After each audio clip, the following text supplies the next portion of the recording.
E andiamo avanti con il prossimo artista di Cestong Puri, con noi Raf. Salve. Buonasera a tutti, grazie per avermi onorato qui stasera. Beh, io dicevo buona perché noi andiamo in onda tutti i giorni, ovviamente la mattina, il pomeriggio, insomma, poi dipenderà da quando saranno gli orari previsti. Per cui ti dico ben trovato. Sono contenta che sei qui, appunto al programma del nostro panorama artistico più famoso al mondo, possiamo dire, perché il Partenopeo, insomma, è veramente seguito un po' da tutti, no? Sì, giusto, è seguito da tante persone che ci amano e ci seguono sempre, tutti i giorni. E quindi tu riuscirai a trasmettere la tua musica al nostro pubblico da casa. Sì, abbiamo scritto questo primo singolo con il maestro Vincenzo Ippolito, che ringrazio molto, per tutte queste ragazze di Napoli che, diciamo, tutti i giorni fanno questa vita, che vogliono fare figli di papà, si svegliano tardi, vanno a ballare, si vogliono divertire. Però non solo le femminucce, questa cosa diciamo che vede entrambi, soltanto che in questo caso particolare del tuo brano parleremo delle donne. Ok, allora io ti voglio subito lasciar cantare, però prima di farlo noi abbiamo un rito magico che tu non so se già conosci. Allora al mio 3 diciamo insieme Cestong Puri, perché questo ti porterà fortuna ed in più è anche il titolo della nostra trasmissione. Allora al mio 3, 1, 2, 3 insieme a Raf. Cestong Puri.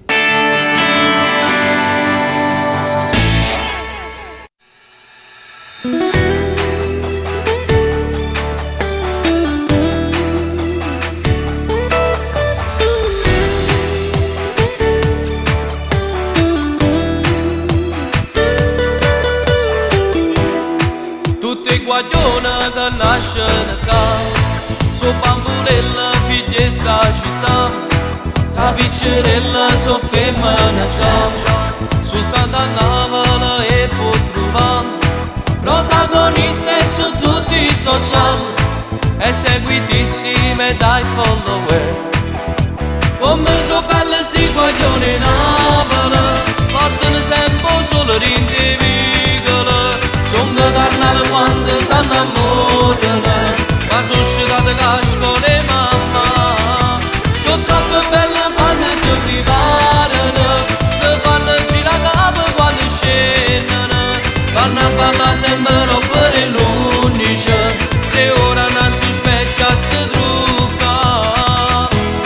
Mille guaglione fanno innamorare, ma loro amano la libertà.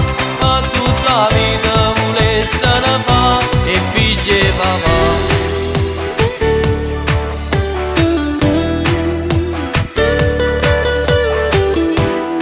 Sempre con steria si vanno a scegliere, perché servizi a così sanno fa, fotografie e storie hanno fa, per a roba che va a guardare, continuamente stanno su WhatsApp, ma non trascurano mai TikTok. Come so belle sti guaglioni Napoli, portano sempre solo rinde vigole. Sono carnale quando si innamorano, ma sono scitate cascole mamma. Sono troppo belle quando si riparano, che fanno girare capo quando scendono. Vanno a ballare sempre per l'11, 3 ore innanzi specchio si trucca. Mille guaglione fanno innamorare, ma loro amano la libertà. Per tutta la vita volesse ne fa e figlie papà. Come so bella sti guaglioni Napoli, portano sempre solo in vigole. Sono carnale quando